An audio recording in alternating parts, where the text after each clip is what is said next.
Hi, I'm Veronica Warner. I'm from Key Code Education. Hi. Hey, Stefan Latour here, post coordinator. Welcome to the second day of AAE Boot Camp. I have been an editor for about 10 years. I've been in Hollywood for 20 years. From producer to post supervisor to editors and assistant editors. What do all of those things mean? Because they just sounded like a bunch of fancy words. We're going to get to that. I didn't know anything about post. I was just like, I will learn so fast. If you've never worked in the business, you don't know why you do these things. So you have to keep all of that straight and where you are in all of those processes. I recommend going to the lab at Key Code sometimes because it just feels like you're not screwing around. We show you how to build skills, such as communicating effectively, how to craft a resume, how to walk an interview. Especially if you're looking for a job in LA, there's so many people going out for that type of work that it definitely can help separate you out a little bit from the crowd. If you actually want to work, I will push your resumes forward. There is always work to be had. It's just knowing the right people, connections, and how to get your foot in the door. I was hanging on every word you said yesterday. The thing is, you already possess tons of skills. You just need to learn how to package them up neatly to market yourself in the professional world. And just excited to be able to help you all on your journey. Bye.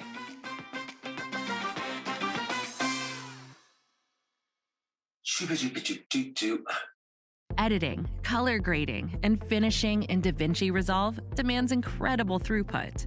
Don't settle for something that will slow you down.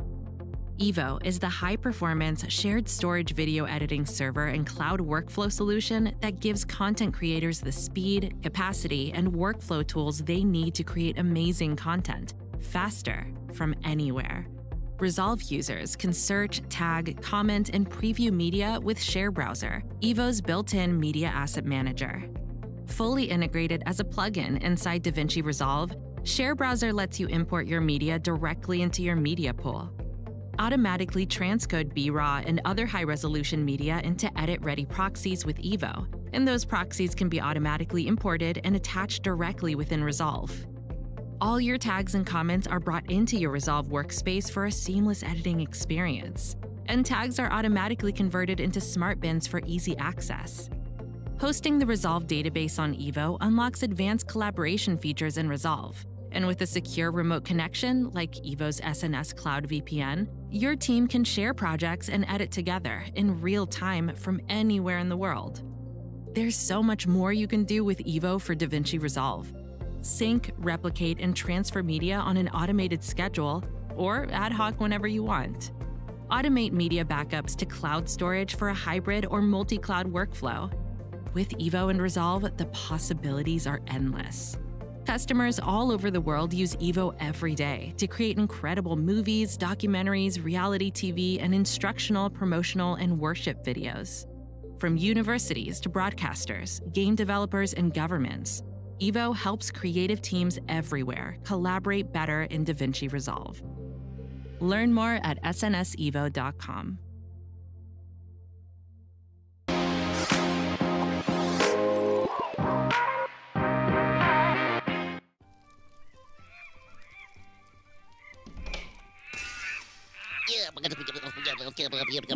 Hi, I'm Michael Klein. I'm a colorist for television. I got my start actually working for 1 hour Photoshop, learning how to color correct people's photos. And then from there, I started doing Super 8 film transfer and making really bad looking home movies look great. And, 30 years later, here we are.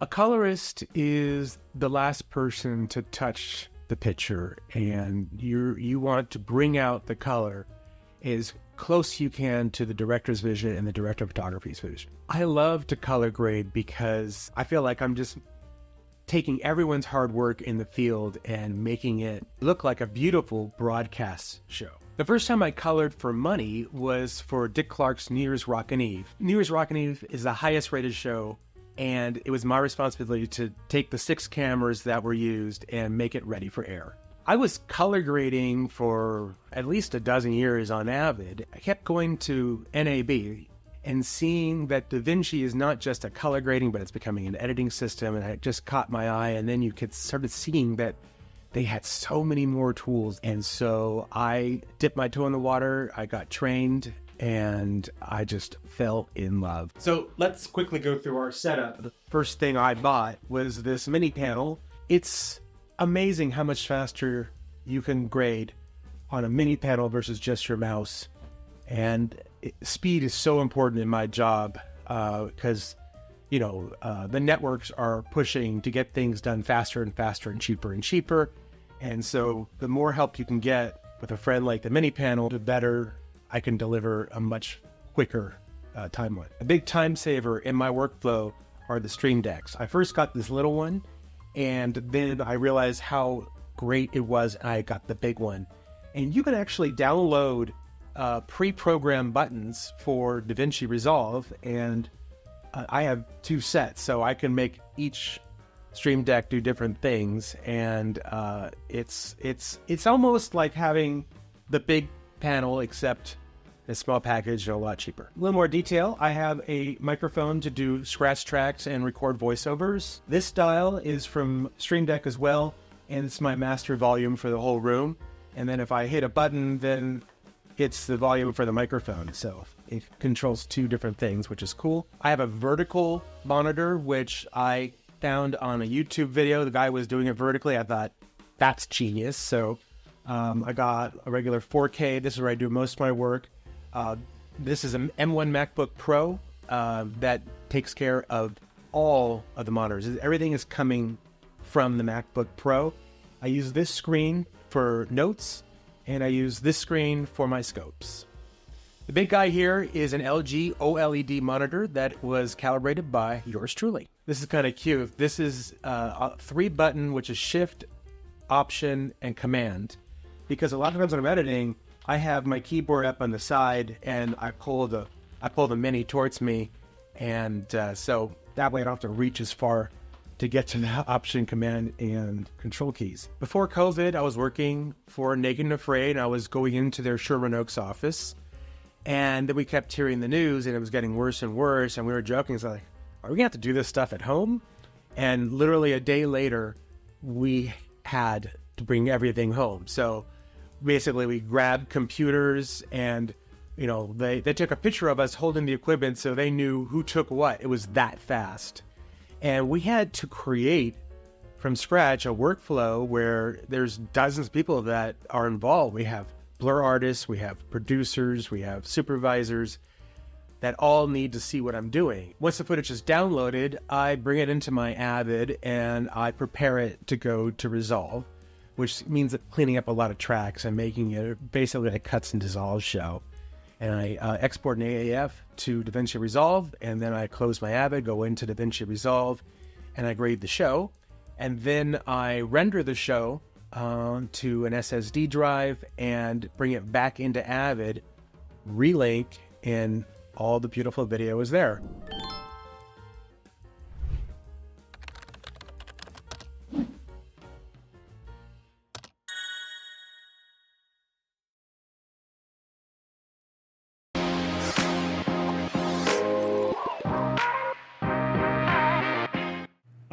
Hi, I'm Shawn Carlson with Blackmagic Design, and I'd like to thank Keycode for having me here to discuss a little bit about what we can do in DaVinci Resolve. The current version is 18.6.5, and while I'm going to be showing a combination of features that are specific to free and or paid versions of Resolve, just understand that there is a free version that you can download that is, it has some limitations from the paid version, obviously, but is quite unlimited in, real world uses. There are a lot of features built into Resolve, and I just want to touch on a handful of them now very briefly so that we can, get you some familiarity with them. You may not be an expert on all of these areas right now, but just to help understand how Resolve works.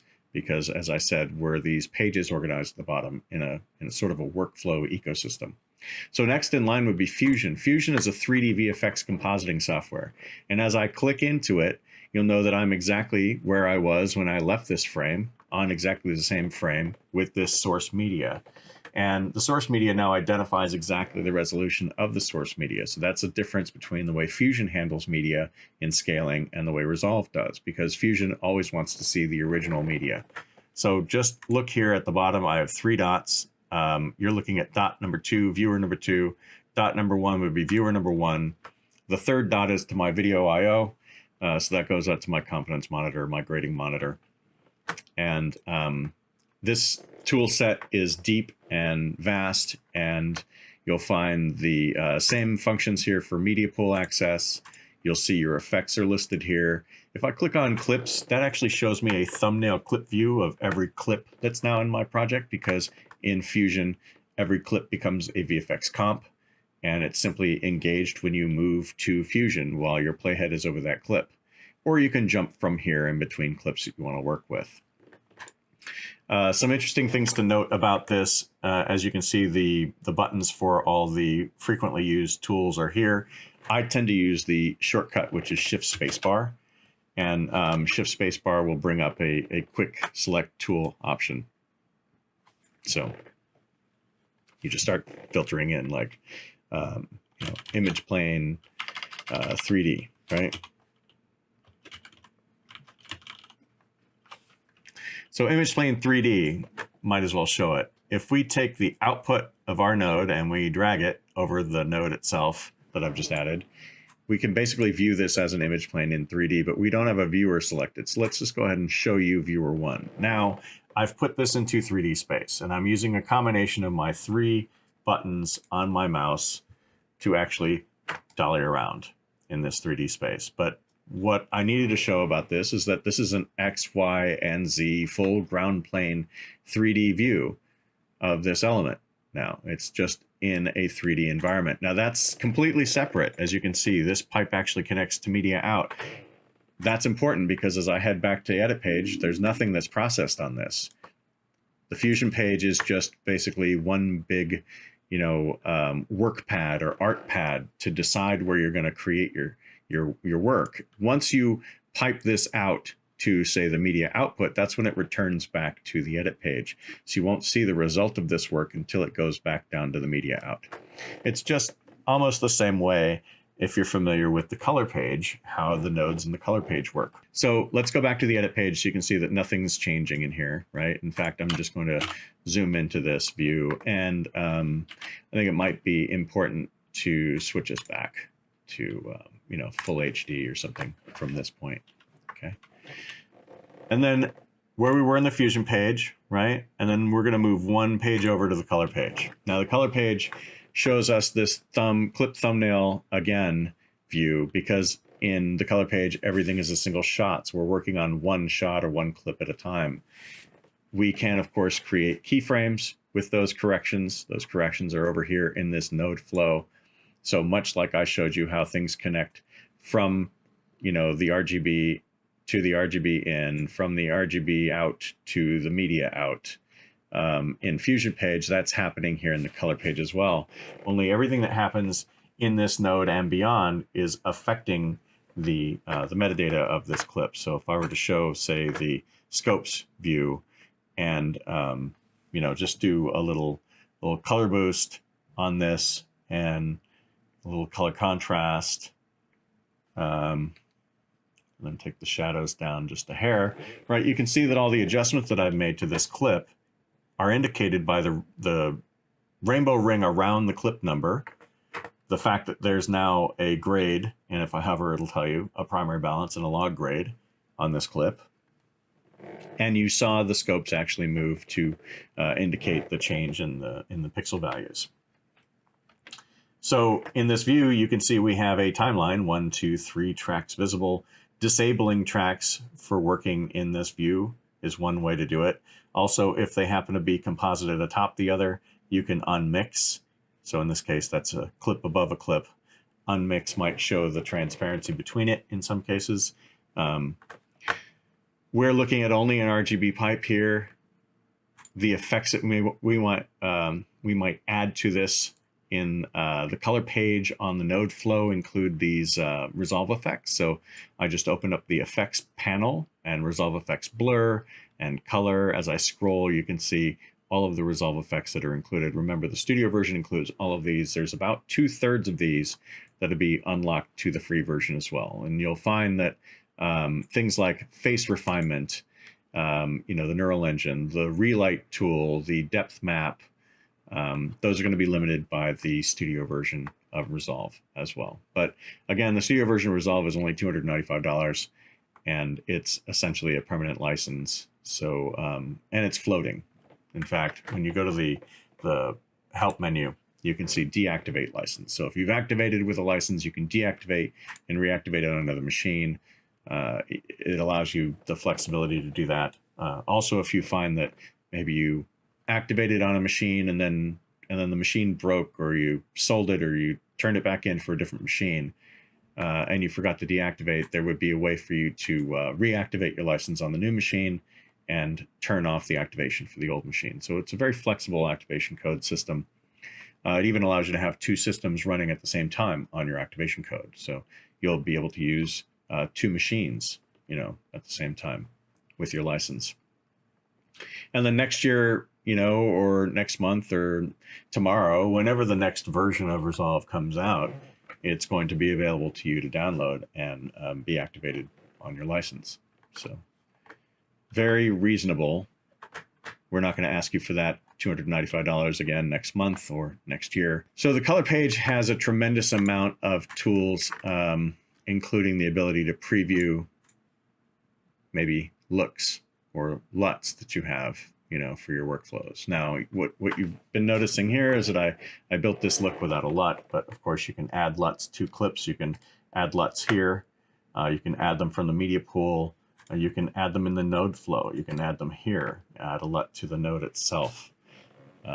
In fact, some people would prefer, instead of just directly creating the grade in this way, they might add LUTs to transform specifically in between formats. So if you're in that camp and you're familiar with Resolve, you already know that workflow probably, and if not, you'll have to keep learning to get to that level. But we do offer training on our website, so you can get to our website, go to the Resolve mini site and click on training. Scroll down, you'll find that there are hours and hours and hours of video training and sample projects, as well as fully downloadable PDF books with our official training. I would suggest you start with the beginning. So while I've spent a lot of time discussing a bunch of different things, and I haven't really shown you some beautiful features yet, I do want to go over the fact that this is also a full digital audio workstation. Not only do we have the audio effects built in, but every one of these tracks has track dynamics, and track dynamics could include things like, well, in this case, this is an interview, so we know that there's a lot of voiceover. And on the audio 1 track, which I've got selected, right, Dynamics Audio 1, I might want to automatically duck my music track while the interview bytes are talking. So if I enable the compressor and adjust my threshold and my ratio, maybe my attack and release timing, right, for how aggressively it ducks, then I would send this, right, to the side chain, choose my music track here, and open Dynamics on music track, A4, okay, and then I would choose to listen, enable my compressor and listen. Now in this case, I've already dropped it 36 dB, so that as I play over these interview bytes, right, the audio, the music is at a certain level, and then the music would allow the voiceover to cut through by dipping the level automatically as it finds that they're competing. But this is how you would set it. So there's a number of features that you can do there with the compressor. The EQ is per track, 6-band EQ per track. And in the inspector, any of these clips, again, the inspector is a unifying element across all pages. In the inspector, you'll find you also have a 4-band EQ. So you have 4-band EQ across each clip, a 6-band EQ here across every track. Okay, and we're doing a direct or a fixed bus right now, but I have flex busing enabled, so this will actually show me the ability to see buses separately. Like if I were to enable the automation tools, you can see the automation tools are available for writing faders if you're into digital audio workstation work and this makes sense to you. then you'll automatically recognize what these tools will do. I'm not going to spend any more time really demonstrating how they work right now. When we move through this workflow, we get to the deliver page. And in the deliver page, you'll find that one of the primary features that differs between, say, the free version of Resolve and the studio paid version of Resolve is based on that resolution that we saw earlier. We can go up to 3840 by 2160 at 60 frames per second.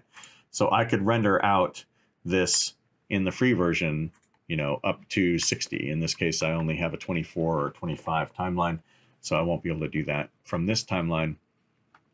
But when I get to the studio version, I have the ability to do all these non-traditional outputs as well as custom resolution. And I mean, it's capable of custom resolutions of 32K in various sizes, depending on the graphics processing capability your system has. And that's one of the other big feature differences between the free and the paid studio version is in the system side.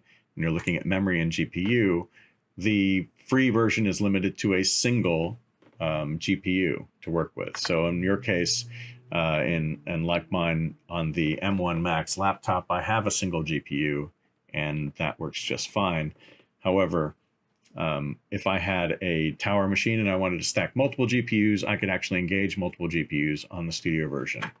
The other thing that it allows is in the decode options, I can use the GPU for Blackmagic Raw as well as decoding H.265 and 264, which is really useful if you have a lot of that in your workflow for cutting, because everyone knows that sometimes those high compression formats can be really difficult to play back. So decoding with hardware is an option you get in the studio version, as well as all 100 plus Resolve effects. But also, in addition to that, we have some advanced deliverables. Things that you're not going to get in the free version include the studio version's ability to export directly to, say, a Netflix IMF package. Or if we were to just go to generic IMF because we wanted to switch that to DCP, we can create generic unencrypted DCP packages from Resolve directly as well to be previewed and played back. In fact, IMF and DCP packages themselves can be imported as source. And in the case of an IMF that has a comp playlist or a DCP that also might have an XML, you can create a timeline from that imported DCP or IMF and then make changes to it and export a supplemental IMF. And that includes the ability to do things like advanced settings where we've got Dolby Vision enabled and other level 1 type Dolby Vision metadata that we can include in Resolve. If you have a Dolby Vision license, you'll find that you can enable your license and load its configuration here in the file menu. Same with a separate Fraunhofer Easy DCP license. Some people work with this as well because it manages the key delivery for encryption. But up here you can see all of the defaults, including some round trips for workflows that include going back to different NLEs or other software. And then we also have the ability now, if I just move back to the edit page quickly so I can see a timeline, we also have the ability now in the timeline submenu itself, right-click timelines, to just export timelines directly from here. And exporting a timeline directly, say, as this conservation film company, I can export the easiest format to work with another DaVinci Resolve project is a DRT, DaVinci Resolve Timeline. Now, you can see all the other formats that we support, including the ability to do something called an OTIO, which is relatively new and might be of interest to a lot of you. OTIO is like a third-party exchange format that promises to have greater universal support, say, than what functions you might get from an XML import. And OTIO-Z would include a zipped bundle, including all of the media files that are there. So that's kind of the most important aspect, I guess, of the new flexibility for OTIO is that it's an open timeline IO file that promises greater compatibility with other third parties that support that. I know that the people at Autodesk we're very happy that that was a function that we were including as well for workflows that include those kinds of additional third-party things. Some of the beautiful features that I absolutely wanted to show before we go, just so that I can briefly get through what we're doing here, and you can see some of the power inside Resolve. These are identified, right? So you can see this is a magic mask that I've done, and you can see where the mask is on and where the mask is off, because I haven't tracked the rest of the mask. But basically, I tracked the green and said, yes, make all of that green. And you can see that it's able to find the green area and then track all of that. I would have to track it forward. So let's move to the color page to see where I'm actually doing that work. There's my mask. Okay, so this clip selected. Let me go now to the magic mask tools, right? As I hover over this tool area, it shows you what's active. So I go to magic mask, and you can see I've got this one object tracked, this one selection here. Please do this part, right? And if I were to choose tracking it forward, well, the magic mask is going to start chunking along and figuring out where that matches. And of course, where it matches, you can see that it's actively applying that new color grade to where it matches. I'm just going to stop now because we have enough to see that that's working, right? You can see it go away. Okay. So now that's one method of magic mask. That's magic mask object, where I've just drawn a selection around it. Well, this is another object of magic mask. I've drawn a selection around the car. And what's important to notice about the way that magic mask works in this case around the car is that, as you'll probably see as this truck starts to obscure it, the track itself doesn't lose that it was tracking the car. Here we've decided that this this blonde woman has strawberry blonde hair, so we've made the stroke visible. In fact, you can kind of see, when I hover over, you can see when I turn this little preview on and off for the mask opacity, that this is the effect of the change, and the mask was being shown, right? And so as she moves across, you can see that the track itself has found what is her hair, but is not her head. Okay, and that's because we chose, hair as the person's feature to show here. We showed this probably the most, I think, when we debuted this feature. But what's important to see here is that while I guess I didn't have the thing enabled so you can see it, so let me just stop. Let's turn that on. You can see the selection that was created and how it's tracked this horse. And let's go ahead and track him again. So you can see this actually functioning. He's obscured, right? The person on horseback is obscured by the rhino. And Magic Mask knows that the rhino is not my selection, and so has chosen to avoid selecting the rhino, even though they've intersected. Okay, Magic Mask is another neural engine feature. Here's a use of the depth map, which is kind of a VFX favored tool, because depth map, if I show you the depth map preview, right, the depth difference between the foreground and background elements. Now, this was not shot on a green screen, but in the depth map control, if I were to, say, isolate my target depth, you can see that I have full control over picking what area I need to pull as my key. So in this case, she's shot against the background, and we wanted to create some greater, depth of separation for her between the white light behind her. Then depth map has done that. Depth map has focused on creating a map for just her, so that I can go ahead and change the effect of her interview right there with the depth map. Now, this one's really fun to show off, actually. This is the surface tracker. And the surface tracker, if I just, play this clip back, well, maybe, here we go. So this shirt obviously did not start out life with a Resolve logo on it, right? Here it is. Here's the shirt. Because the surface tracker has done a few things. One, this is the original shirt, okay? And as you can see, it says, Elephant Ranch, whatever this restaurant is, okay? So in the bounds, what we've done, let me turn on my Open Effects overlay so you can see. I found a good solid frame like, like this one. I created a boundary around it with the bounds tool. The mesh tool then decides how many things it needs to track in that mesh to include all the fabric and distortion. And then we actually use the track features. And the track features, front and back from this, because we're starting somewhere in the middle, track features track this deformation. And the result is now the overlay outputting warp input 2, okay, because this surface tracker is taking this element to input 2. So warp input 2 onto the blank, okay, surface tracker, the patch for the black, and then the grain after the fact to make it really sing. So that's it. We've tracked it, we've subbed in a replacement logo, and you can see that everything deforms and warps and distorts like a t-shirt would as it's moving with his body, okay. Surface tracker is also in use here. You probably saw this shot before when I was showing the media pool, and you can see this this model right here clearly doesn't have anything on her sweater. Maybe you can't see it because the thumbnail's too small, but there's nothing on the sweater, okay?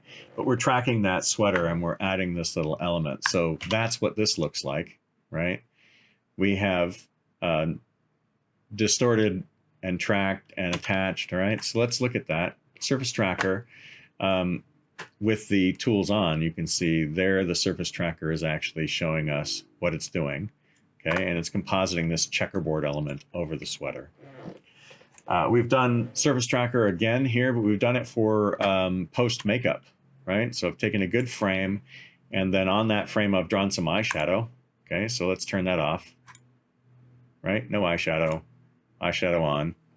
And then because I was able to track that with the surface tracker, there's the boundary, there's the mesh it created, the track is already saved, and you can see the tracking keyframes, right, as I navigate through them in this view, okay? And the result is that it's warped onto her face, so that as she moves around, the eyeshadow stays in place, right? And then I did something silly, just because, this woman clearly doesn't have a tribal cheek tattoo, but I thought that would be kind of interesting to see, what if she did, right? And you can see I used the same tool set here. I've simply tracked her face. So again, surface tracker, boundaries, let's go ahead and toggle that on, right? And I've used, in this case, the boundary of a hole. I've added a hole point. So you can add boundaries, holes, right? You can delete these elements. So in this case, I didn't want to track the eye closing as a distortion of the cheek. And then it's generated a mesh. I've added this new tribal thing and tracked it. And the result is that now she's a member of my tribe. Okay, this is our cheek tattoo tribe. Okay, so you can tell that it's attached. It's locked pretty well. So those are just some of the crazy new neural engine features that you're going to get in DaVinci Resolve Studio 18.6.5. I've got a few others like object removal. These are kind of the older features that we had in the past. In this case, I'm just going to get rid of that transition that we don't need. But we released these here. Let's go ahead and kill that as well. Just so you can see, I just decided to remove the base, right? Let's loop the whole thing so you can see it, right? Second base is gone. Here.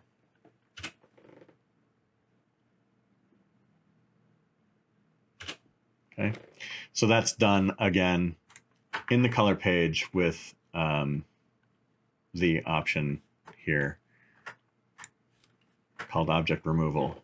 So there's the mask overlay, right? Toggle on and off.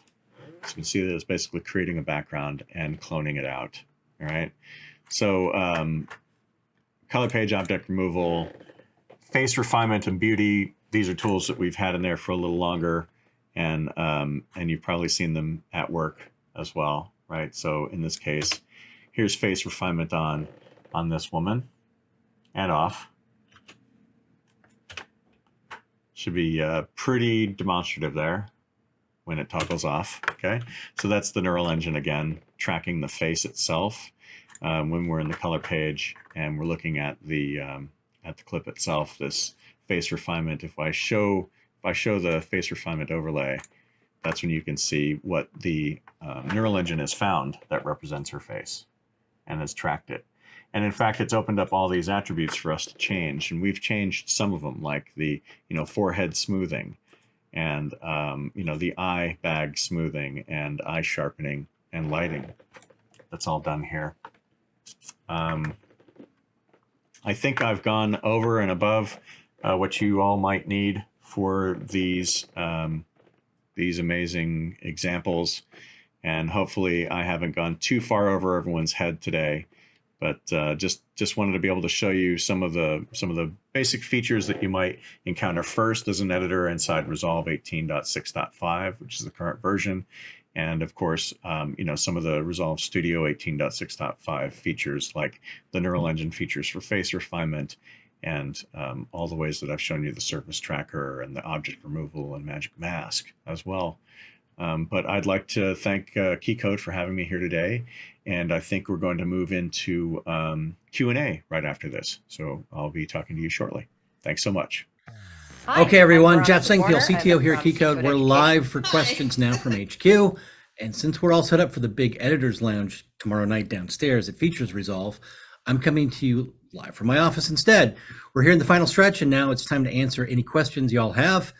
Returning for our audience Q&A is Blackmagic Design's Shawn Carlson. Thanks for joining us again, Shawn. Props out to Blackmagic Design, Studio Network Solutions, Keycode Education, and the Blackmagic Collective for sponsoring the session today. Okay, let's dive in and start answering your questions. Lauren Lewis is asking, how well does the M1 MacBook Pro handle 4K footage in a Dolby Vision workflow? I think that's a loaded question there.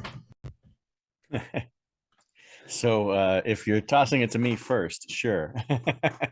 That loaded question. All right. So I've had experience working on the M1s, the M2s, and prior Intel-based hardware. And I think, as you probably saw, at Blackmagic at NAB last year, is we had an awful lot of M1 computers on the floor.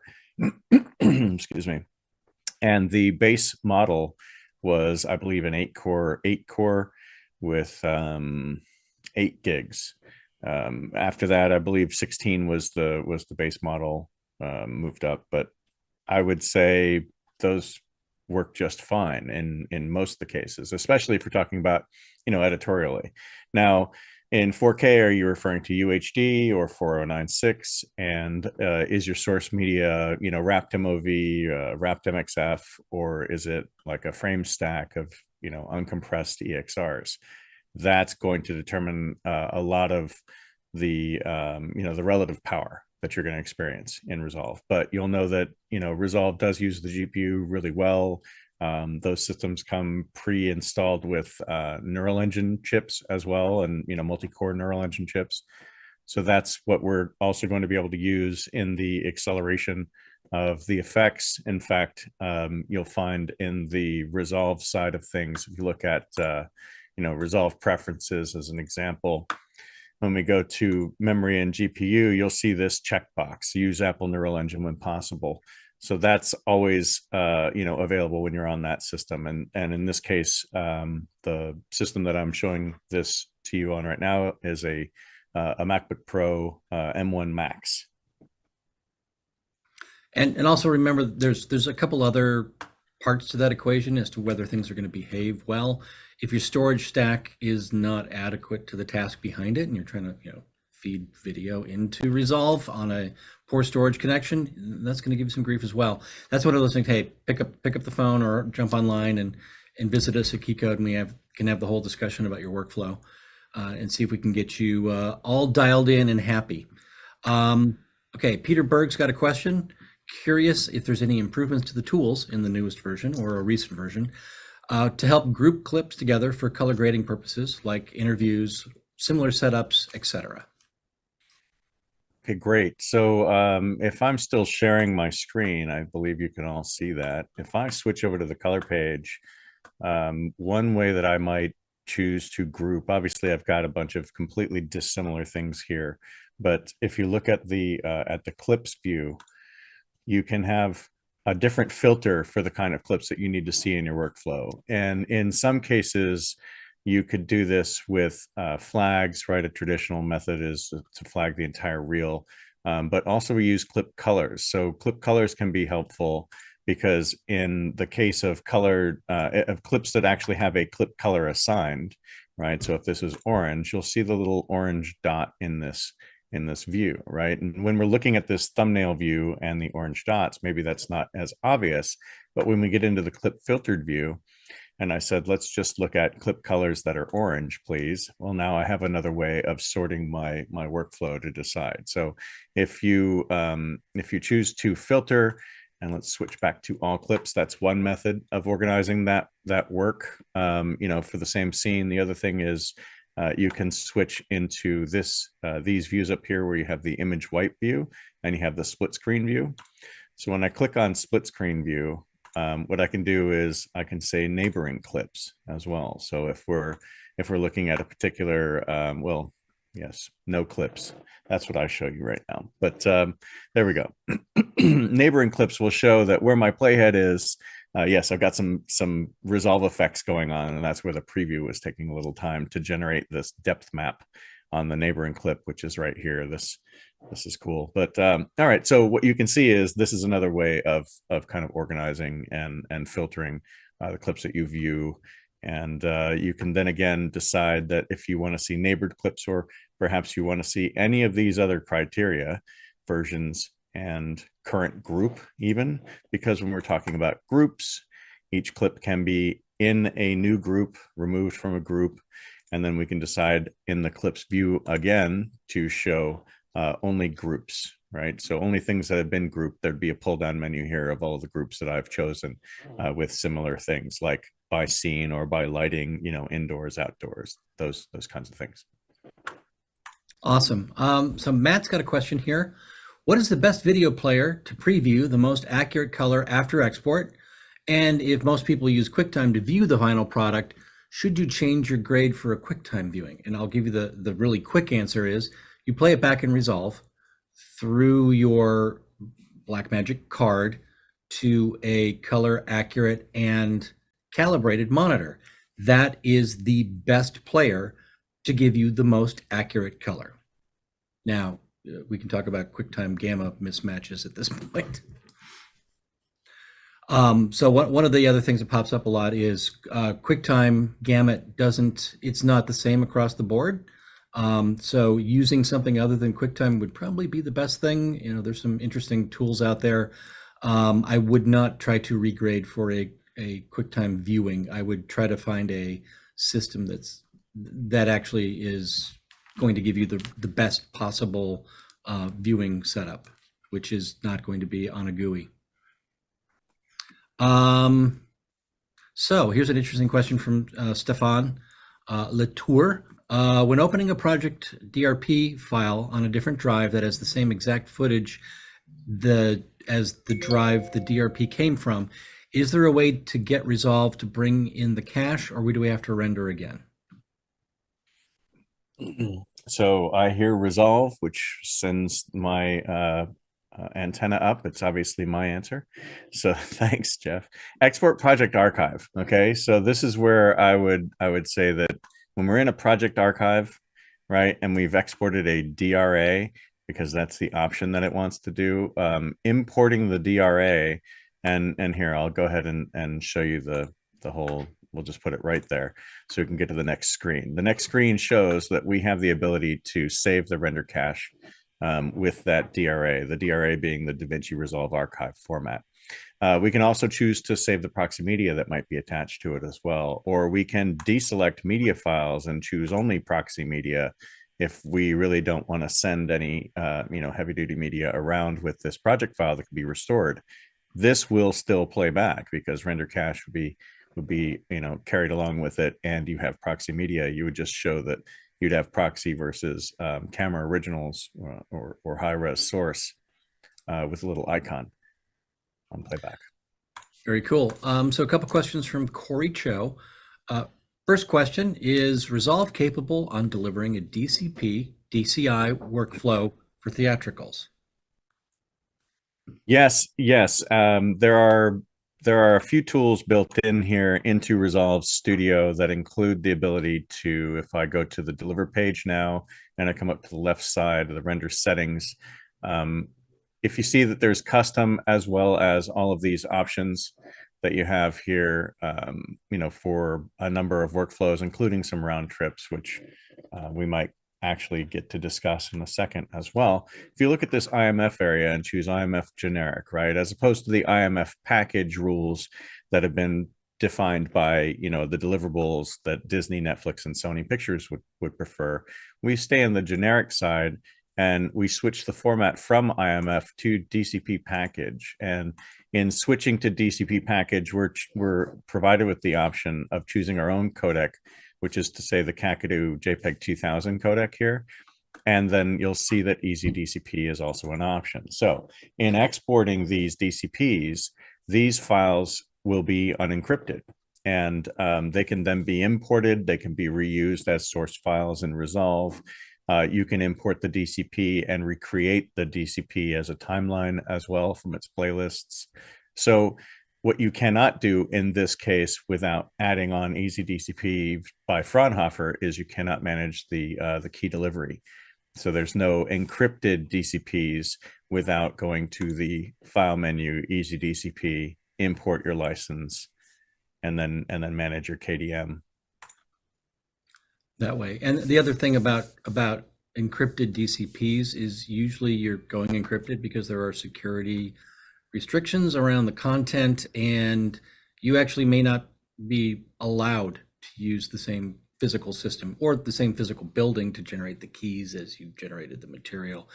And PAA has extremely rigid guidelines on that. So film festival, that's one thing. Going out for theatrical delivery for everybody, that's a little different. The other question from Corey was wondering what the workflow for audio turnover or round trip from Pro Tools to DaVinci Resolve is. Also curious if there's a workflow for 5.1 mix. Yeah, so when we're talking about the mix and the mix tools, this timeline doesn't have anything at all in it, but what you're looking at is the Fairlight Digital Audio Workstation view, and that's just one of the many workflow pages that are built into Resolve. In this case, you can set up your busing, Fairlight bus format, which we've got one main as stereo. So imagine you wanted to be in 5.1 land with your 6 channels. As we do that, if I look at the mixer, actually I can't expand this. It's probably too small on the UI for sharing it over the network here. But what you can see is that there's actually 6 channels listed there. Now I only have a stereo 2-channel track, so in this case I would probably change my track as well, right? Now change track type 2, pick my 5x, right? In this case 5.1. So now you can see that there are 6 different channel widths here inside this 5.1 track. There's one more option, of course, which is basically to convert it to a linked group, and that will take all of my my monos out to 6 monos in this configuration. Instead of a single track that's 5.1 or 6 total channels wide, we just have 6 single channel width tracks. So there's your 5.1 mix and 5.1 busing setup, as well as some of the automation tools that I exposed, so that you can see that, because the benefit of enabling that is, of course, that we get to see the bus itself, and then you can do things like ride the faders on the bus. Let's look then at the first part of that question, which was essentially asking to work in a round trip with another DAW. So if we go to the deliver page, and again up in the same area where I was looking at the IMF settings, if we move all the way to the right, you can see that we have the ability to send out audio only as one option, the Avid round trip, which is the AAF format, and then the Pro Tools, which is also the AAF format. The Pro Tools format is going to generate this essentially this check version in MXF, right? And then all the audio files get exported individually as well. So we'll have new media that gets attached to this Pro Tools. Then importing the Pro Tools session, you just point to the new media that we've, attached and embedded in that, and everything should lock up. I know that there were some questions around this when the workflow was initially, introduced, which was as far back as Resolve 14, when we acquired Fairlight and changed the underpinning audio engine to the Fairlight audio engine. So having several versions of this workflow now in version 18.6.5, I think this is going to work pretty flawlessly.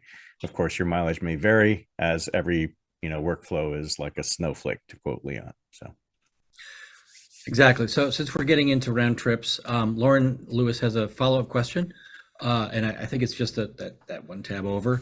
Love to hear round trip workflow from Avid to Resolve back to Avid.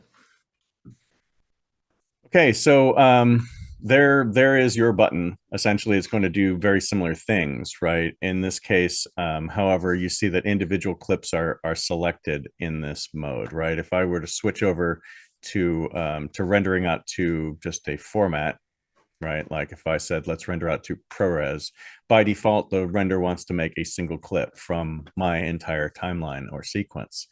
And then if I hover over, you can see that individual clips will render each source clip with sizing, color correction, and synced or source audio.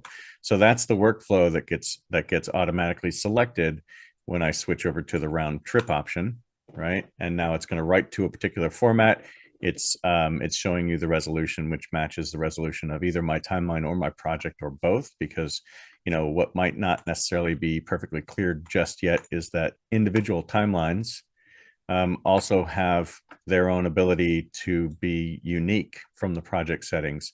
So this means that you can have multiple resolutions, you can have multiple frame rates, you can have multiple, vertical versus horizontal, or many other attributes, including all the way over here to color. So we can have completely different color science and color managed settings enabled for individual timelines. So one of those attributes would be carried over here when we get to the deliver page, and you would see the render resolution. I've then enabled and opened this little disclosure triangle for the advanced settings, so you can see some of the other options that become available as well, like the data level, and whether it's going to be using any proxy or optimized media or any render cache images to generate the final versions of these files. And as you can see, they're all deselected right now. So another thing is the flat pass, right? Flat pass with clip settings, or always on or off. And this would be a round trip workflow where you choose to disable sizing and blanking output. In this case right now, the sizing that comes across from edit or color page sizing would be baked into your new files, these new individual clips that are going to match the source name. This is just a metadata attribute that includes the original source name. So very cool. So there's another interesting question here about the round trip sort of stuff, and it also hints to something that we all saw last week, the little secret that Adobe announced that publicly. So Matt is asking, when exporting individual clips for later conform in Premiere, what's the recommended color tag specifically for Mac users? And that also kind of goes to, is there any news from BMD on the open timeline IO announcements that have been sneaking out the door? Yeah, I mean, we're not accustomed to discussing, new features that might be coming out. Just, I tend to answer that to many questions because everyone asks every time I see them, what's coming in the next version? But the stock answer is, I'm certain that there are going to be new features. I'm not certain which ones will be released. That's just the nature of that. And with regard to the open timeline IO, I know that there are a number of third parties that are employing this new OTIO format now, and as that progresses, I'm sure there'll be a lot better integration, because most people that use Exchange formats understand that those tend to have limitations, right? We discussed in the demo earlier that where I have a timeline I can export a timeline. I can export a timeline to a particular format. So if I chose to export the timeline to this resolve.drt format, or if I chose to export OTIO, or the next option down is OTIOZ, which is a bundled file that includes the timeline and all the media package. So you should test that out, test the workflow. That OTIO support is in Resolve right now. So let's see, how it's working for you. And the one thing I do know, based upon what was publicly announced last week from Adobe, is that it's in a non-public beta of Premiere. So you can test it out with Resolve today, but you have to have the right applications from the other vendors to be able to accept and, use that open timeline IO format as well. So just keep everybody's eyes out for that. I guess one last question. Any news on any changes to shared project functionality coming up in the future? In the announced future?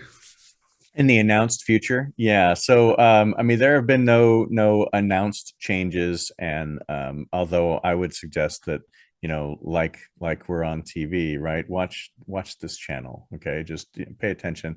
I have a feeling that you're going to learn new things, but we just don't tend to discuss them early. So exactly, it's kind of like we're dumping to commercial from a reality show. Stay tuned. Coming up soon. Coming up next. But the thing is, that's all the time we have for today. Special thanks to Michael Klein for the Color Bay tour, and Shawn from Blackmagic for coming out to giving us the detailed overview and answer all these questions. And if you are currently looking to upgrade any post-production, broadcast media, or audiovisual systems, please reach out to us here at Keycode Media. It's keycodemedia.com, in case you didn't know. So let's smash those like and subscribe buttons here on YouTube. And thank you, everyone, for watching. Have a great rest of your day. Thanks for watching Broadcast to Post. Please make sure to subscribe to the podcast to receive future episodes. Follow Keycode Media on LinkedIn, Twitter, Facebook, or Instagram to receive news on additional AV, broadcast, and post-production technology content. See you next time, folks.